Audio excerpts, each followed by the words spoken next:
Welcome to this month's Kiln Unloading video. My name's Rachel with the Small Business Fields and Fire Company. So I am at a community studio, so I share a kiln right now.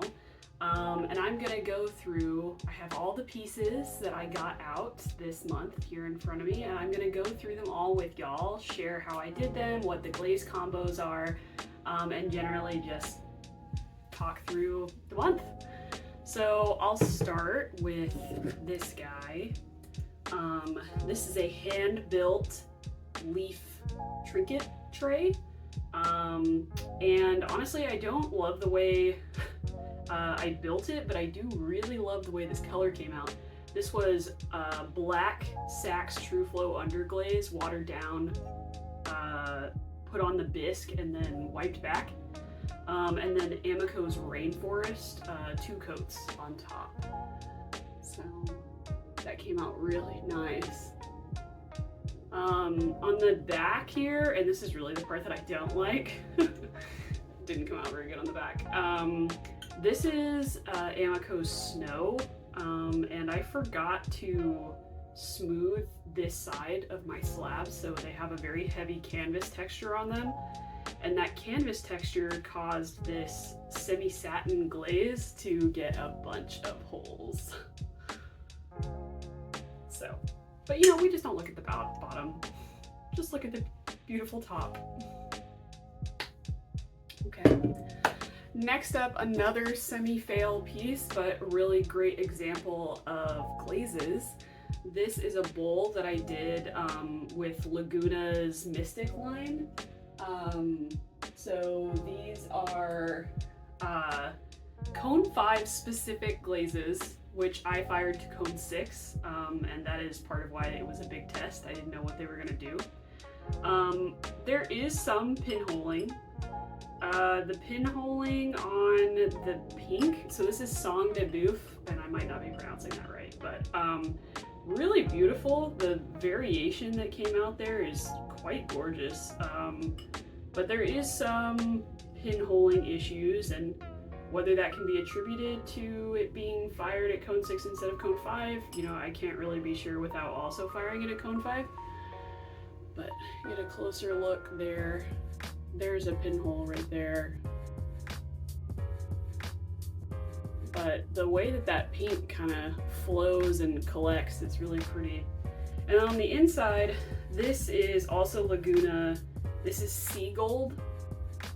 And this didn't come out how I expected it to, based on their little test tile, but I really like it. It's like this greeny, microcrystal filled sort of glaze on the inside with blue flecks, which I think is really pretty, but again, had some pretty major pinholing in there. So really just keeping this guy as a reference for those glazes, but still like to try it again at cone 6 and see if I get better results.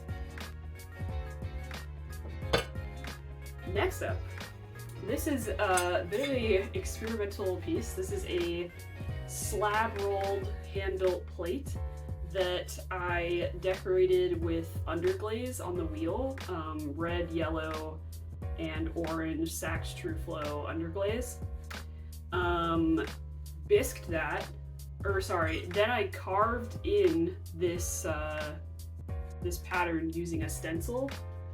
Bisqued that, and then went back over the carved areas in black stroke and coat.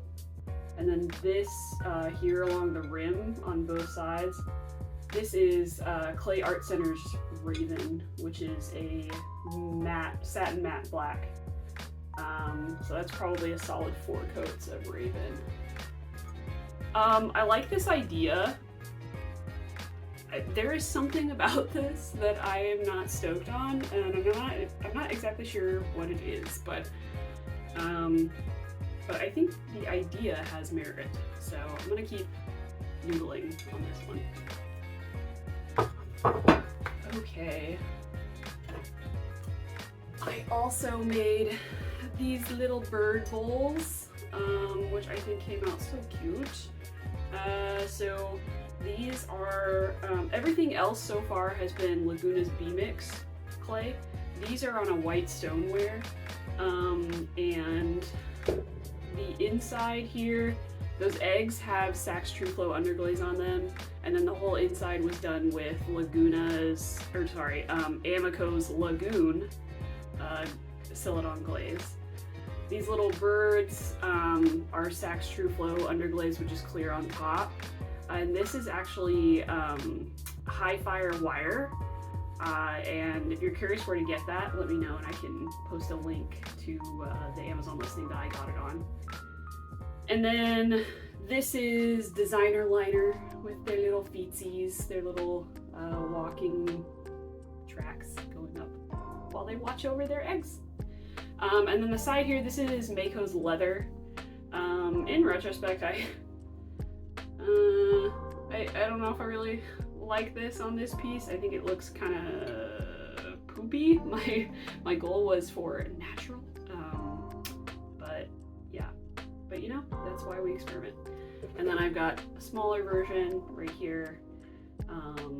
Yeah, so those came out pretty cute. I'd probably do a different glaze combo next time, but I definitely like the form and the design. I'll be doing that again. Here is a butter dish that I hand built. So this is a texture roller, and all of this is Amaco's Rainforest. I really like Amaco's Rainforest. I think it just shows textures so beautifully. And on the inside, this is Coyote's Really Red, which I've been very happy with. Coyote's colors really always just seem to come out very vibrant and very true to what I expect. And I was going for echoing the red that's in that Underglaze transfer. This is an Underglaze transfer from Sandbow, just applied in the greenware stage, and then the Underglaze transfer has clear on top. Specifically Clay Art Center's clear. Zinc-free clear. Really like how that came out. Definitely gonna be doing more butter dishes with different textures. Let's see. The first two of my Zodiac mug sets came out, and I've been posting about these a lot in my shorts, so you may have seen me talk about some of these. I'll start with the Taurus. So Taurus here, this is Mayco's Ivy in a band up here, and then Coyote Honeydew,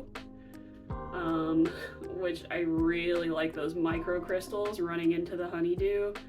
And then on the inside, it is pearl white with a band of honeydew, which the pearl white is a super floater, so that's Spectrum's pearl white, by the way.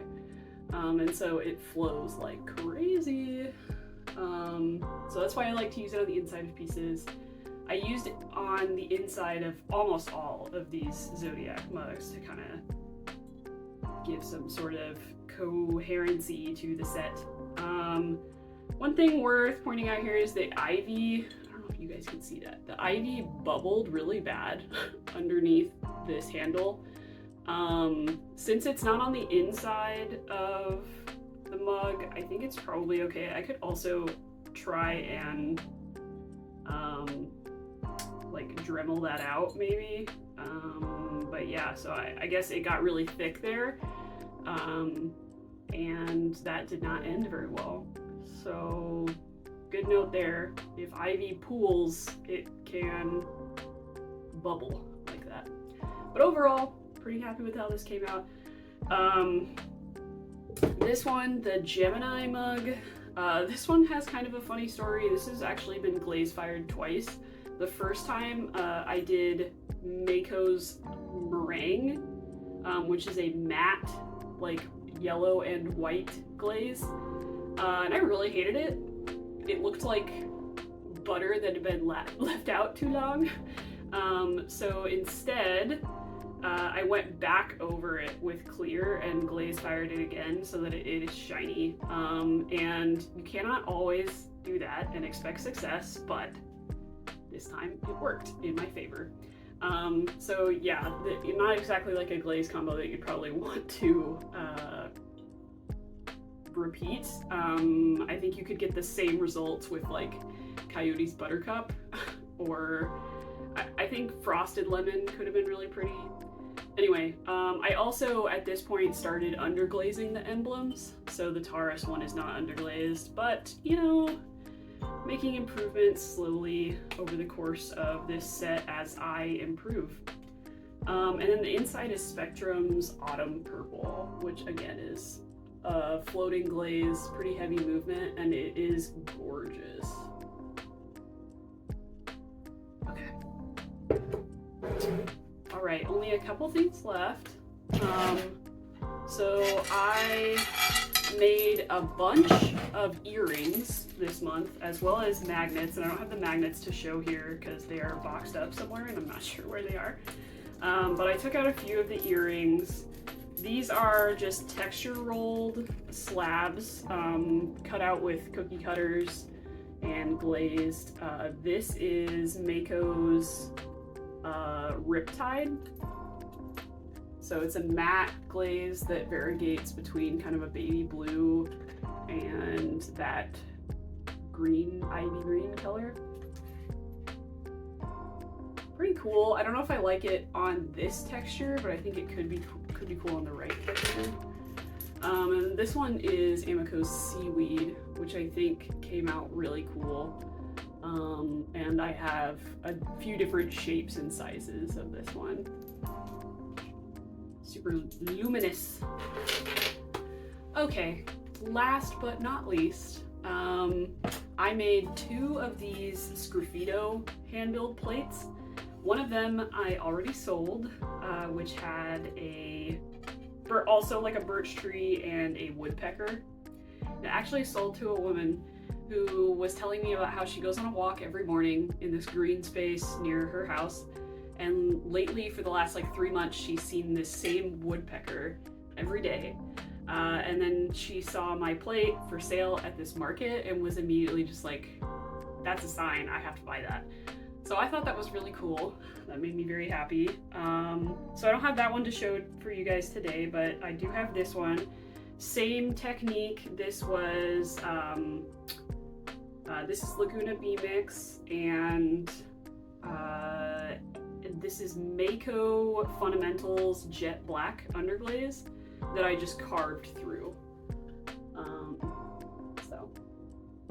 And then on top is the Clay Art Center Clear.